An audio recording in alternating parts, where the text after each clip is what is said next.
Hello, I'm Brandon Graham. I'm Carson Grubaugh. Welcome to Formalism Friday.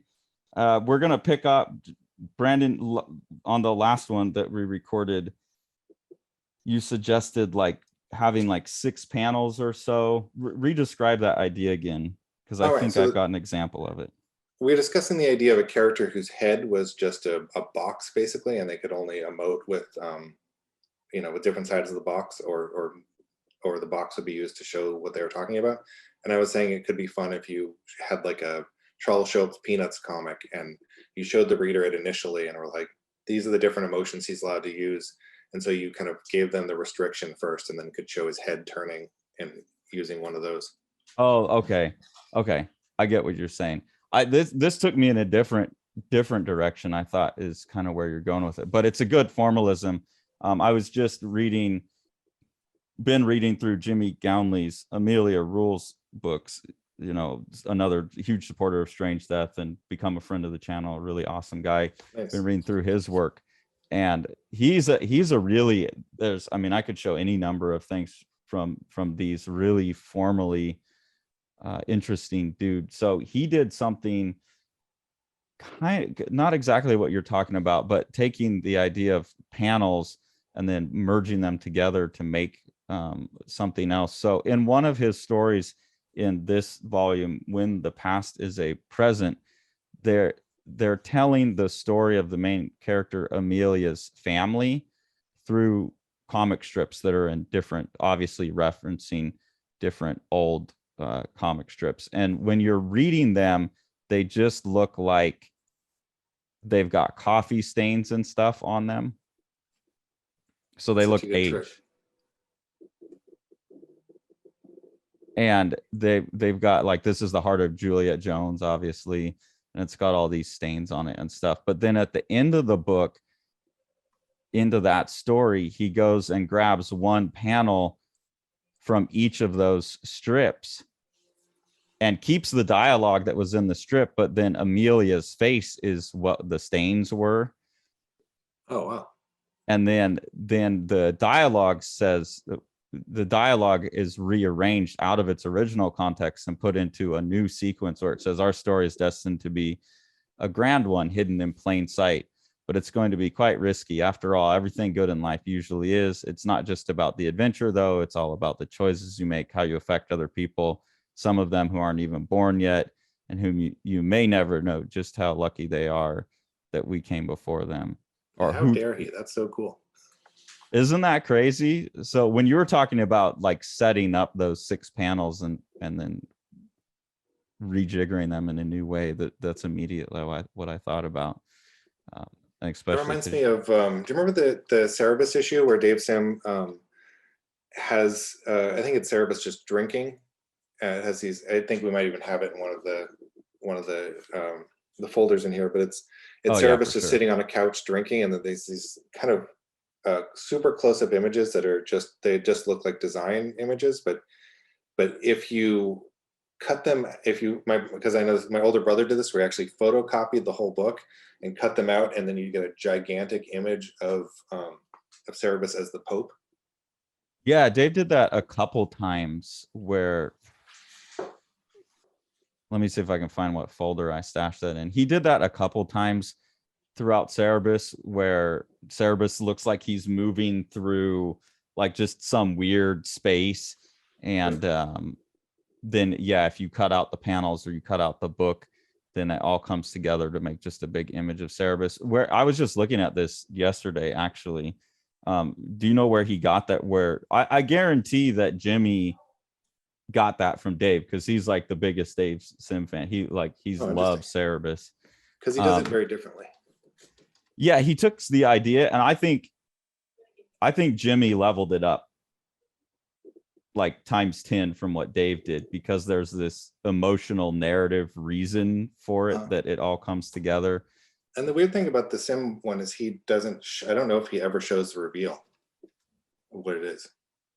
No, he just kind of, you would have to cut it out and put it together yourself. I think he maybe told people about it. Have you seen where Dave got that idea from? No. We're tracking the lineage of this trick then.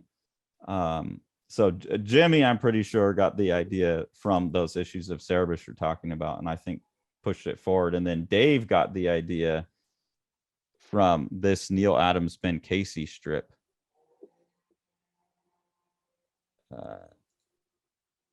So Neil is just using like tangents. So almost like more of a Salvador Dali trick where there's like that wall this mustache. yeah, some of them don't really work. Like, I guess that's a lampshade, but I don't know what this is supposed to be on top of it, making the nose. Just a regular wall nose. Yeah, I don't know. Or like, there's the lampshade there. I don't know what that is. And like, I guess that's the shadow on the wall. I like the hair. And this is some I don't, you're probably sick of me talking about it, but you talked about it once and I thought it was funny. So I always come back to tangents, but using these inner panel tangents, like I like that it's okay, here's his coat, and then it goes to like the globe on the head. Yeah. Well, I think tangents get such a bad rap, and there's such a church of people that are constantly like, don't you ever do these or we'll burn you at the stake. And so I think it's worth, when we're talking about formalism, that it's not that you can make them work. Yeah, and this is the inner panel tangents is something I think the reason I always talk to you about is because you're maybe the guy that made me think about it first. But Cool. I think there's stuff like this that can create meta compositional units. Does he have a weird wart on his finger in the fourth panel or fifth right panel? Here? Yeah. Yeah, maybe. I'd have to look at this strip more. Speaking of this lost photorealist strips, like this needs to be reprinted. I was just looking at a lot of this art last night, and it's really amazing. I've never seen this before. Does he not have a mustache, and then he just has a mustache for that? Yeah, I don't know like why the lip is orange. It gets really weird right here, and like what the hell's going on the wall to like finish that up. Like, I don't know. It all gets a little wonky down here, but I think up here it's pretty successful. I also particularly like, when I was looking at this last night, that if you just isolate these two, it's a pretty cool trick where the camera turns, right? Like, here's the same two guys here. Oh, So like this character has turned in between the two panels. He's like turned away from the scene, but because the camera has stayed like focused on his face as he moves, it's able to look like those are both the same scene with his head in the same position. The Shiro did a trick like that we looked at when we looked at Appleseed too, where he had the same like stack of sandbags and the character moved around it, but the bag stayed consistent between the two. I like that. That would be an interesting thing you could do with like an immobile character or a statue, and show people around it like that. But like the way you stitch it together, it looks like a single stable image. I don't know if you could do it with the statue because it has to be able to move relative to the camera. Yeah, that's true. I guess you show characters walking around the statue. Like, but if you stayed focused on the character's face and then the statue moved behind in the background. I'm thinking of a less interesting trick than that actually was in the one you showed, of basically using a statue's head as like a panel border, because that one is hidden moving and you're getting different sides of the room. You want to sketch it out? You want to jump into the whiteboard and see if we could? Yeah, we could try it. Yeah. Okay, let me get the whiteboard pulled up here. Because I think we're talking about it in opposite directions, I think. Big lag on it. Either way, I was basically thinking of, so you have a statue's head, which I'll draw very poorly here. There's his eyes, nose, a classic mustache. He's Ron like, Swanson of Easter Island. An Easter Island statue that hates Spider-Man. Yes. Little Mao hair here. So you could have maybe a guy over here. There's his foot because he's walking, and he's talking to Ziggy. and then you have this break up here. And maybe if I think I screwed up by having the line there, but if you had them and they're also, then they're kind of closer, and here's he's like angry and Ziggy's behind him trying to console him. I don't know if that works as well as the thing. Maybe they'd have to be the same size. Like you could have the same, or yeah, because if this isn't a statue, it could just be a guy in the panel. Yeah. What's your take on it? What I was thinking, and taking it directly from, let's see if I can clear all this out. We somehow are sharing a mouse through the internet. So I'm taking from that Neil Adams example, like just, okay, I'll just break it up into 6, and then you just have that stable head that he's got. Okay, that's a better start. But not doing any like Salvador Dali trickery, you know, where the head's composed out of a lamp and stuff like that. But assuming that each one of these is a different, like the camera's moving with the character. So like if you had the statue in the background, this would be really hard to plan out. Here's his mustache. Like, beautiful. But then like as the character moves around, we're assuming the character is moving like to the left and the camera's changing. Then you would just see the back of the statue. And then maybe over here, you could just see the front of the statue. Oh yeah, it could just be a thing of him circling it. Maybe he's just walking around it looking for something, and it could just be panels of him circling it.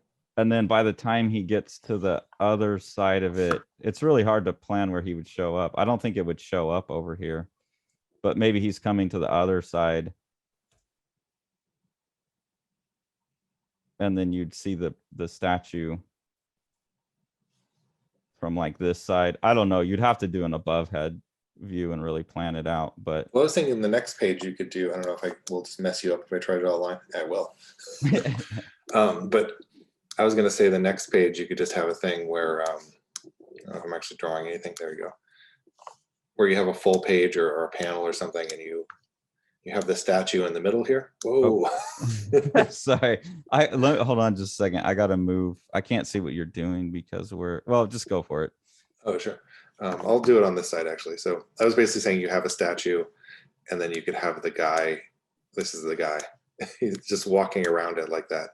So you could even have the same page of, maybe he has kind of dialogue here where he's just like, you know, they were supposed to meet me here, and I'm just walking around the statue. And you could have him the same statue, and he's just saying they were supposed to meet me here, but now I'm just walking around the statue. So you show it from a stable viewpoint and from the moving viewpoint. Yeah. Like against each other. Yeah, that'd be interesting. Some mustache. Like basically what I'm thinking, and we were just talking about Requiem for a Dream before we were recording too, is the Spider-Man. Man is a menace. Like in Requiem for a Dream, there's that trick, and that was the first time I'd ever seen it in a film where they obviously strap the camera to the actor's chest. Mm-hmm. And they move around, and so their head stays stable, but everything behind them is moving, and it's very sickening and unsettling. I'm seeing like the comic book version of that, but then the head staying like a single image. Huh. Giving him spider sense. Yeah, he needs some Peter Parker hair. I don't know why we can't both. Last time we were all three drawing at the same time. Huh. Oh well. Yeah, that's an interesting. It would really require mapping it out ahead and figuring out where each, like if we had the statue here and 6 panels.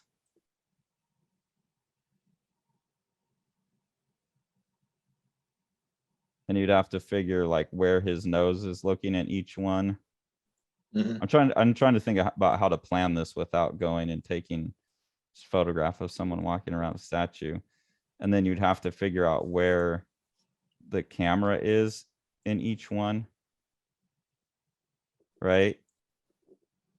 You'd have Yeah, to I think it figure works. like that's the panel, that's the panel. I think I'm just realizing how much I just fudge things. Like I would just draw it and be like, I guess it's like this, you know? Well, but I mean, I envy you because I think you have a little bit better internal vision that you could fudge it and it would come out all right. Like I would have to do this to even have any sense of like the statue probably wouldn't show up here. It'd probably show up behind him here, but you wouldn't see it in this one or something. I mean, I think it's better for not going insane. Because I mean, there's always the things where you're, you know, well, you'll be in the middle of a comic and then you realize that you've just been going ahead with this idea for yourself that as soon as you draw out a diagram like that, you're like, this doesn't work at all. Yeah, like you can't pull the trick off, basically, right? Mm-hmm. Like I had a thing in statue wouldn't be here to work. Yeah, exactly. I had a thing in Multiple Warheads where actually I had a whale, like a whale pirate ship they were on the back of or something like that, and I had to reverse. I'd laid out the whole thing in some other panel where I show everything that's going, but for it to actually work in the way that I wanted to read left to right, I had to flip the whole ship, like do a mirror image of the ship and just pretend like I didn't rearrange everything. And I don't think anyone noticed, but it was one of those things where to me, I was like, this is a gigantic failure that I'm having to do this to get the thing to work. But I kind of like the idea of reality can change between panels a little bit. And as long as you establish these kind of clear, like if you have that statue, then you could draw a bench that doesn't always have to be behind it for composition. Yeah, I could just show up anywhere. Yeah. And I think that's something that, like, working with Dave, I got loosened up a little bit because he's very willing to morph reality for what works for the panel or what works for the page. And I know he's talked about it was always a battle between him and Gerhard, because Gerhard's like, you know, perspective geometry supercomputer machine. Well, he would but make models, right? Yeah, and so he's like, if he was gonna do that, he would like build a model of the statue and like actually photograph the thing. Or I mean, so super literal, and that would rub up against sometimes Dave's like, just screw the literal, this is like what's going to work for what we're trying to accomplish in the story. And I'm definitely more on the literal side too. So he told me a number of times, he's like, I gotta push you in the same way I push Gerhard to just like leave the literal alone. Like, it's okay that shadow moves a little bit. That's not exactly where it would be. Just it looks good over there. Put it over there. Yeah, Shiro and Inky Bilal really helped me kind of get over that in some ways for my own work. Because I remember going and counting the amount of blinds drawn in a Shiro panel and realizing that he would just change them from panel to panel. And I realized that somebody that was that, you know, specific about certain things in his story, where he would apologize that the planes weren't flying in the right order for because he changed it for composition. That if he could let go of that stuff, then I could let go of it too. Or Inky Bilal would literally just, I remember him drawing a stove in the back of the woman trap and it just being completely different shape from panel to panel. And he must have not cared. I mean, later on I saw that he actually works using separate panels, like he'll paint them individually. So I think he just wasn't looking at the other stove. Sorry, what were we saying? No, I was just saying I couldn't, like, that would drive me crazy. Yeah, it would. It's hard.